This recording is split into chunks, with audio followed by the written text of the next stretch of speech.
Hello and welcome to Crocheting the Basics workshop presented by Fulton County Arts and Culture Department, brought to you as a part of our Virtually Creative On Demand series. My name is Miranda Smith and I am the Arts Education Coordinator here at Abernathy Arts Center. I teach ceramics and mixed media, and we're excited to offer you creative classes in the comfort of home. Let's get started. To the right of me, you'll see a variety of yarns that are different weights, different textures. You'll also see some sewing scissors and a variety of crochet hooks.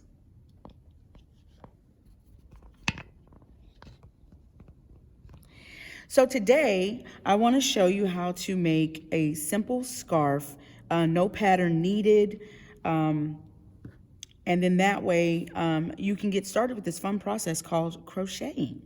So crocheting terms that you will need to know: slip knot, which is the start of every crochet project, CH for foundation chain. Everything that you will do crochet as far as scarves, wraps, sweaters, pants, anything starts with a foundation chain. If you're using a pattern, it will usually tell you how many you need. Single crochet. This is a single crochet, and it's a very small crochet, and you just repeat the pattern for as long as you need to do so, and that is called SC. And then double crochet is longer.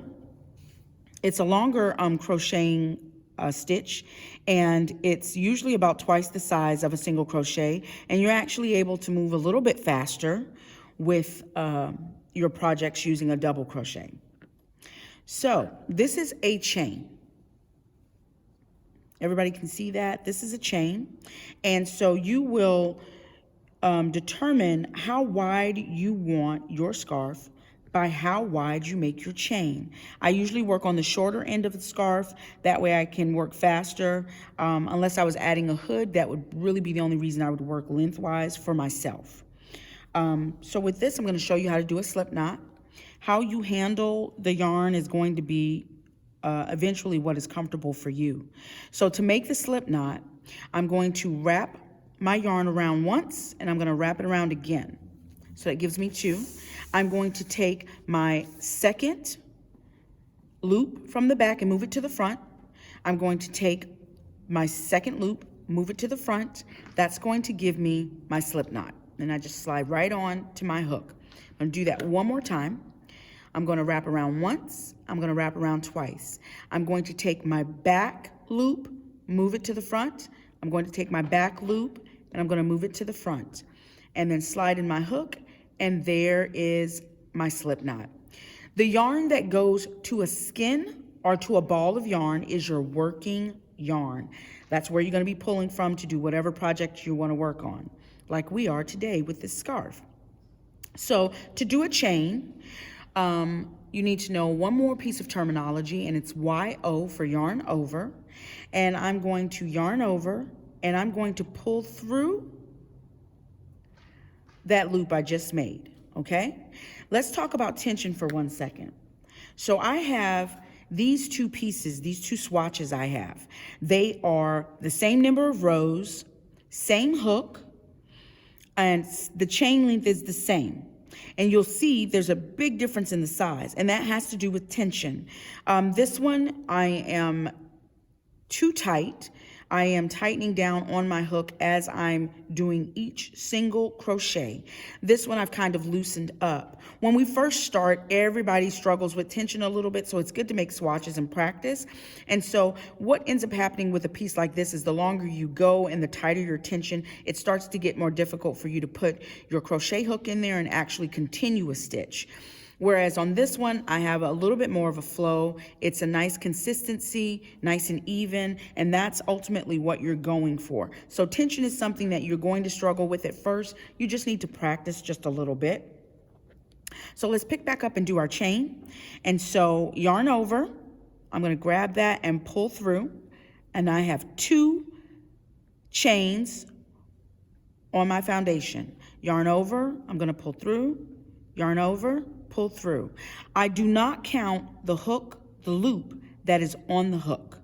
That's a working loop, and so everything else underneath gets counted. So if you look at this, you can see they look like little hearts to me. So when I count, there's 1, 2, 3, and 4. So I have 4 in my chain and 1 on my hook.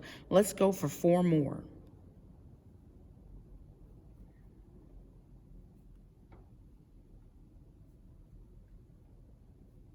So I should have a total of 8. 1, 2, 3, 4, 5, 6, 7, 8. And again, we do not count the one that is on the hook.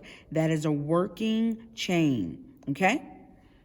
So I'm going to get out of this, and we're going to go over here to this chain. What I've done here is I've chained 24, and then I've given myself an extra for 25, right? And so this is going to be the short side of my scarf, and that's what I'm going to work with. So I'm going to start without a pattern. I'm going to start and just do a single crochet. So I'm going to go in, and I'm going in the middle. I don't know if you can see that, but I'm going in the middle. So I should have 1 loop up, and that's where I'm going to hit every single time, okay? So I'm going to start in my first loop. I'm going to go in. I'm going to grab. I have 2 on my hook. I'm going to yarn over, and I'm going to pull through. That is a single crochet. Let's do that again. I'm going to go through the center. I'm going to yarn over. I'm going to pull through, yarn over, and pull through both loops. Again. So I have 2 loops on my chain, on my hook, and I'm going to pull through. And this is always tricky because some people get caught up on exactly where they want it to be. But if you are using it and just catching that very top of that chain and pulling through,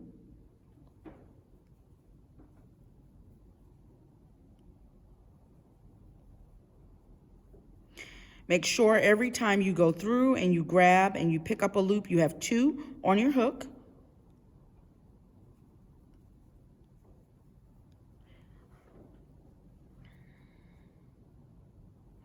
We're going to continue this chain until I get to the end so that I can show you how we can transition into double crochet.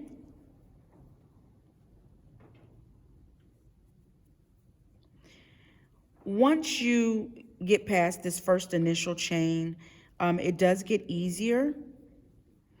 I like to make up little scarf patterns in my head once I know a new stitch. I just kind of make up my own thing. I think sometimes that's very beautiful with crochet. If I'm not using a pattern, I can just kind of do my own thing. And I've never had anything really come out bad. Simple, yes, but I still end up liking the end result of what I've got. So, and it will curl on you, and that's just because we don't have enough on there for it to start to flatten itself out.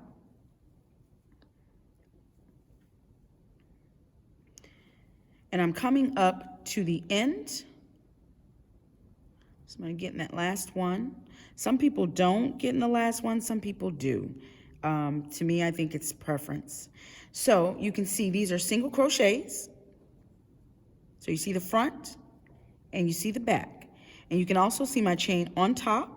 See those little hearts I was talking about? And you can also see them at the back, right?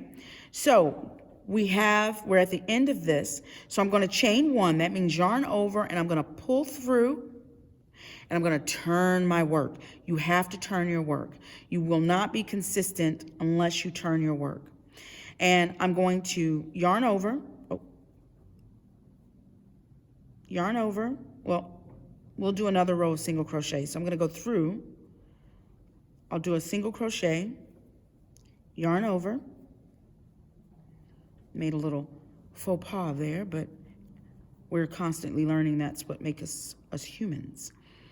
And I'm going to yarn over. I keep going the wrong way. I'm sorry. Look at that. Another mistake. It's all good though, people. We live and learn. I'm going to go through for my single crochet. Pull up 2 on my hook.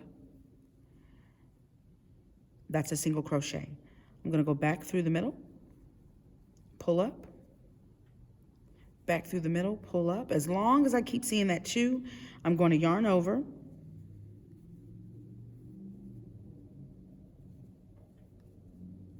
And I mean, you can do an entire scarf out of single crochets.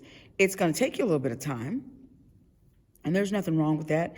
Sometimes making swatches or making a scarf or something like that with one stitch actually gets you really, really familiar with that stitch until you're pretty fluid at it and you're ready to pick up and learn a new stitch.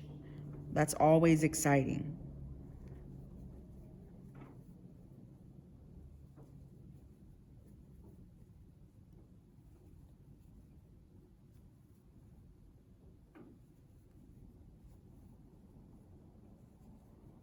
I'm going to keep going with a single crochet until I get to the very end. And then I'm going to do what? I'm going to chain 1 and I'm going to turn my work.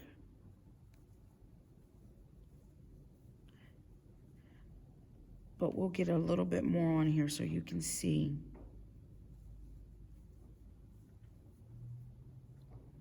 What this will look like.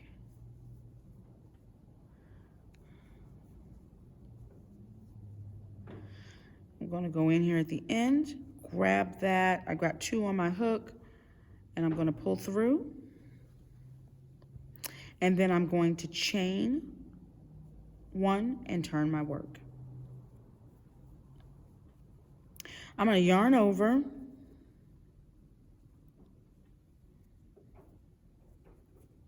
Sorry, I'm trying to make sure I get this. Yarn over. I'm going to go through. And I'm going to pull up. I have 3 on my hook. I've transitioned into a double crochet. I'm going to yarn over and I'm going to pull through 2. I have 2 left on my hook. I'm going to yarn over again and I'm going to pull through those 2. That's a double crochet. So again, I'm going to yarn over, going to go through the middle, pull up, and I have 3 on my chain, on my hook. I'm going to go through 2. I have 2 more left on, yarn over, pull through. One more time. Yarn over, and I'm going to go in the middle. I'm going to pull up. I have 3 loops on my hook. Yarn over, I'm going to go through 2. I have 2 left on my hook. I have 2 loops left on my hook. Yarn over, and I'm going to pull through again. One more time before I go ahead and pick up and finish this row. So I'm going to yarn over. I'm going to go through the middle. Grab a loop. I have 3 on my hook. Yarn over. I'm going to go through the first 2. Yarn over. I'm going to go through my next 2. That is a double crochet. If you look at this right now, you can see I've got 2 rows of single crochets and I've got 1 row of double, and you can see the difference in that is that this one gives me the height of this already. So let's get into some double crochets.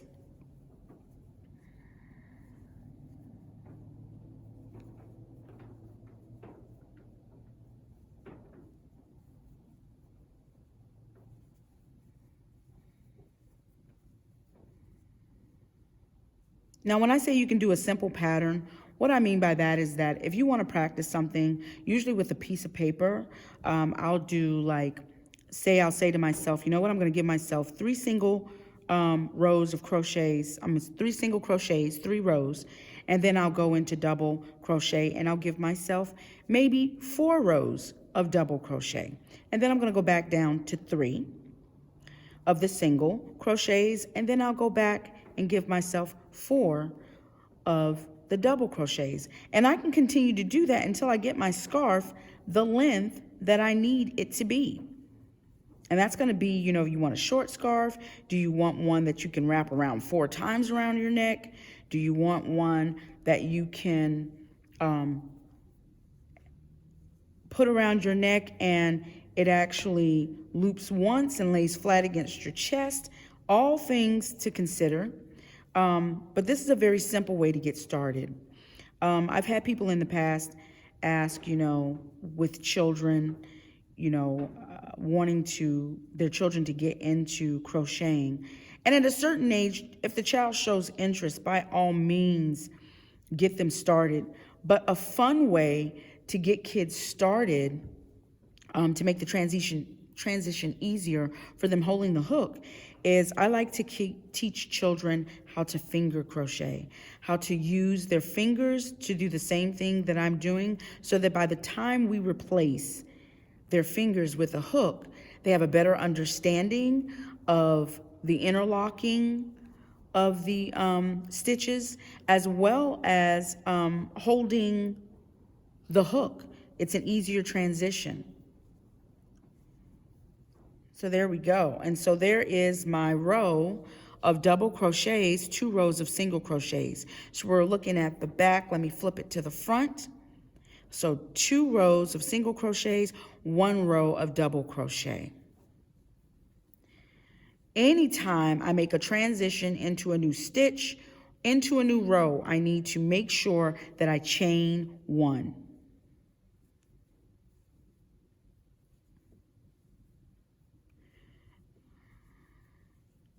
One more time on the double crochet, yarn over. I have 3 on my hook. I pulled through 2, yarn over, and I'm going to pull through 2 more. Yarn over, go through the middle, pull through, pull through. Have to excuse me. I like working with balls, but I didn't have time to do that today, so I'm working from just the skin that hasn't been wound out.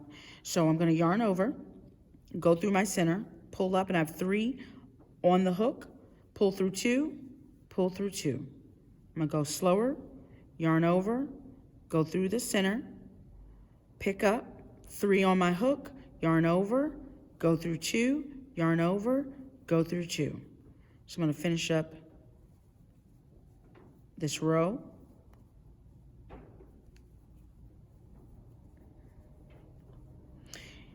Once you get into crocheting, the possibilities are endless. You can do very, very interesting things. I am constantly learning. I think that's why I'm drawn to it. I can remember my mother crochets blankets, really beautiful blankets. And I remember asking her to kind of show me how to crochet. And I had a foundation chain that I bet you was about 5 feet long. And she kept saying, you got to know how to do your chains. And I never did learn how to crochet from my mother. So later on in life, when I had my first child, I decided I wanted to do her blanket, and I just decided I'd teach myself. And I had done some small things before, but when my daughter came, I decided I really wanted to do a blanket. And so that taught me a lot. Making that blanket taught me a lot. And from there, it just kind of took off, and I've expanded my horizon on learning stitches and creating things that I find interesting, whether they're scarves, hats, wraps, sweaters. It's pretty endless for me. I really like it. It can get you centered very fast. If you have a day that's very hectic and you have something to focus on, it can be really nice, a nice getaway for a little bit, at least. And so I'm coming up on my last 2 stitches in the chain, or in the row, and I'm going to pull through my first 2 and go through my last 2. So we see, and that's a pretty little pattern. There's the back of it, and here's the front of it. Very nice. 2 double crochets, 2 single crochets. So now if I wanted this to be a pattern, I'm going to chain 1, I'm going to turn my work, and I'm going to go back into my single crochet. Single crochet, I'm just going to go through the center, pick up a loop, 2 loops on the chain, and pull through. So I'm going to go through, pick up a loop, yarn over, and pull through. Go through the center, pick up a loop, yarn over, and go through the 2. Go through the center, pick up a loop, 2 on my chain, pull through. So I can come back to that single crochet. And this is a nice width for a sweater. And like I said, that is a 24 in my chain plus 1.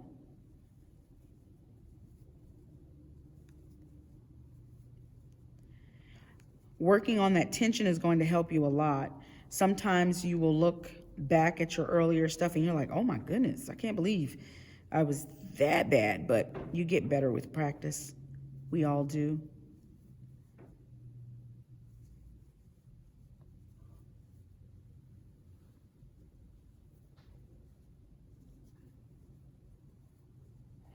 Oops, missed one. Different yarns will allow you to flow really fast sometimes. Most of the yarns on my table are acrylic. I do work with some cotton-based yarns. And a lot of the yarns, some of them are on the cheaper side, just because I feel like I'm still learning some things. And so, but they have such pretty colors. So oftentimes, you get drawn to that color. And sometimes if it's a really, really cheap yarn, it wants to, unravel, or you could feel it against your fingers. It feels differently. So always feel the yarn first. I do have one yarn. This yarn is 100% wool. It is smooth and soft. The color is so deep and rich. I love it. I haven't made anything out of it yet because I'm going to make something for my mother. But it's a pricey yarn. When you get into the really, really more expensive yarns, it can be very expensive. I've seen blends of silk and cashmere, alpaca and wool. And I mean, some of those start $29.99, $39.99 a skin. So always start, when you're first starting out, find what feels good. You want to make sure that you look at the back of the tubing that comes on the skin. And so you'll look for the weight that lets you know how heavy the yarn is going to be. You'll also get an indicator whether you are a knitter or a crocheter of what hook to use with the weight yarn that you have. It gives you the color that's on the back, and it will also tell you what the yarn is. And this yarn is 100% acrylic. Having said that, this is also 100% acrylic, but you can see the difference. You can see one's very smooth, one's a little puffy. So you can see the difference in the yarn. You also have, like, this is a t-shirt yarn. It's bulky. So that's a 5. And this is telling me that I need a 8mm hook. When we're looking at the hooks, when it's saying 8mm, 9mm, 10mm, it is talking about the hook in the round. In millimeters. It's talking about it in the round, not the length of it. Okay, so that's a size 5. And then we also have, this is really bulky, typically for yarn or rugs. They even come bigger than this. It's very soft though, but this is a 6 medium, and it's telling me for this I need a 25mm hook. So that means I need a big hook to actually work this yarn. Okay, so coming back to our swatch, you can see that I did 2 single crochets, 2 double crochets, and I've ended this with a single crochet, but I would repeat my pattern. So I'd give myself another single, 2 doubles, 2 singles, 2 doubles, so forth and so on until I can get the desired length for my scarf. So what I want to do now is I want to come through and I'm going to pull, because I'm going to tie off, and I'm going to cut off that working yarn, and I'm going to cinch down on it. I then want to hide this. It doesn't have to be this long. You can cut some of that off, but ultimately I want to be able to hide this. So I'm going to go up under here, and I'm going to grab that yarn, and I'm going to pull through. And this is just a way of tucking it in, and you won't do that for everything. But for this is a good way to hide once you've finished off your scarf. And that way you don't have to worry about it unraveling. And some people will crochet it in. I like to tuck, but like I said, it depends on what I'm working on, whether I crochet it in so that I don't have to worry about it anymore at all. And that's good. Like, I can tie this off. Right? So you see, I'm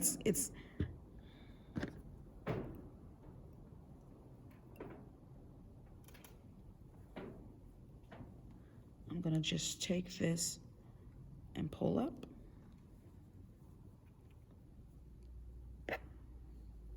People have unique little tricks to get rid of things, but ultimately that's going to be up to you. And I'm just going to cut that close. Look at that. Can't tell, right? Front to back. And like I said, you would continue to do this until you get your desired length. And that's just a simple way to make a scarf, just with a very easy pattern. Thank you for joining me today. And I do have a variety of scarves. You can see this is a puffy stitch. This is really nice. This is a little crocheted scarf. There's a whole host of things that you can do with your crocheting. Currently what I'm working on is I'm working on a sweater from a little one. You can see this. I haven't added the buttons yet, and you can see I've got flyaways that I've got to tuck. I made the hood extra big. She's got a lot of hair on her head, and the other one just was not giving her coverage. And so once you guys get going, you'll be able to do really nice projects, gifts that you can do for people. So thank you for joining me today for this virtually creative on-demand workshop presented by Fulton County Arts and Culture Department. This is Miranda wishing you a wonderfully creative journey.